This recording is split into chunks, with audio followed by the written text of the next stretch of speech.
DSS ಸಂಸ್ಥಾಪಕರಾದ ದಿವಂಗತ professor B ಕೃಷ್ಣಪ್ಪನವರ 89ನೇ ಜನ್ಮದಿನದ ಪ್ರಯುಕ್ತ ನಾಳೆ ತುರುವೇಕೆರೆಯ ಪ್ರವಾಸಿ ಮಂದಿರದಲ್ಲಿ ವಿಶೇಷ ಕಾರ್ಯಕ್ರಮವೊಂದನ್ನು ಆಯೋಜಿಸಲಾಗಿದೆ.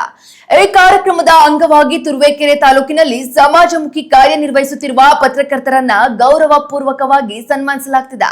ಈ ಬಗ್ಗೆ ಮಾಹಿತಿ ನೀಡಿದ ಜಿಲ್ಲಾ ಸಂಘಟನಾ ಸಂಚಾಲಕ ದಂಡಿನ ಶಿವರಾಮ್ ಕುಮಾರ್ ಮತ್ತು ತಾಲೂಕು ಸಂಚಾಲಕ ಎಂ ತಿಮ್ಮೇಶ್ ಅವರು ಸಮಾಜದ ಬದಲಾವಣೆಗೆ ಶ್ರಮಿಸಿದ ಮಹಾನ್ ನಾಯಕರ ನೆನಪಿನಲ್ಲಿ ಈ ಕಾರ್ಯಕ್ರಮ ಹಮ್ಮಿಕೊಂಡಿದ್ದು ತಾಲೂಕಿನ ಸಮಸ್ತ ಜನತೆ ಹೆಚ್ಚಿನ ಸಂಖ್ಯೆಯಲ್ಲಿ ಪಾಲ್ಗೊಂಡು ಕಾರ್ಯಕ್ರಮವನ್ನು ಯಶಸ್ವಿಗೊಳಿಸಬೇಕೆಂದು ಮಾಧ್ಯಮ ಮೂಲಕ ಸಾರ್ವಜನಿಕರಿಗೆ ಆಹ್ವಾನ ನೀಡಿದ್ದಾರೆ.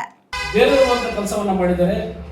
ಏನು ಚಂದ್ರಗುತ್ತಿಯಲ್ಲಿ ನಡೀತಕ್ಕಂಥ ಬೆತ್ತಲ ಸೇವೆ, ಹಾಗೆಯೇ ಕೋಲಾರ ಡಿಸ್ಟ್ರಿಕ್ನಲ್ಲಿ ಅನಸೂಯಮ್ಮನ ಕೊಲೆ ಮತ್ತು ಅತ್ಯಾಚಾರ, ಹಾಗೆ ಏನು ಇವತ್ತು ಕರ್ನಾಟಕ ರಾಜ್ಯದಲ್ಲಿ ಒಂದು ಮಹತ್ತರವಾದ ಕಾರ್ಯ, ಹೋಬಳಿಗೊಂದು ವಸತಿ ಶಾಲೆ ಬೇಕು, ನಮಗೆ ಎಂಡ ಬೇಡ ಅನ್ನೋ ಒಂದು ಕಾನ್ಸೆಪ್ಟ್ ಅಡಿಯಲ್ಲಿ ಏನು ಹೋರಾಟವನ್ನು ಮಾಡಿದರು. ಇವತ್ತು ಅದೇ ರೀತಿ ಒಂದು ಈ ಹೋಬಳಿಗೊಂದು ವಸತಿ ಶಾಲೆ ನಿರ್ಮಾಣ ಆಗಿದೆ.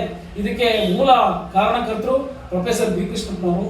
ಹಾಗೆ ಏನು ಇವತ್ತು PTCL ಕಾಯ್ದೆ ಇಲ್ಲಿ ಭೂಮಿಯನ್ನು ಪಡೆದುಕೊಂಡ ದಲಿತರಿಗೆ ಹಕ್ಕನ್ನು ನೀಡತಕ್ಕಂಥದ್ದು ಪ್ರೊಫೆಸರ್ ಬಿ ಕೃಷ್ಣಪ್ಪನವರು. ಇಂಥ ಅನೇಕ ಹೋರಾಟಗಳನ್ನು ಮಾಡಿಕೊಂಡು ಏನು ನಮ್ಮ ಕರ್ನಾಟಕ ರಾಜ್ಯದಲ್ಲಿ ನೊಂದವರ ಪರವಾಗಿ ದುಡಿದಿದ್ದಾರೆ.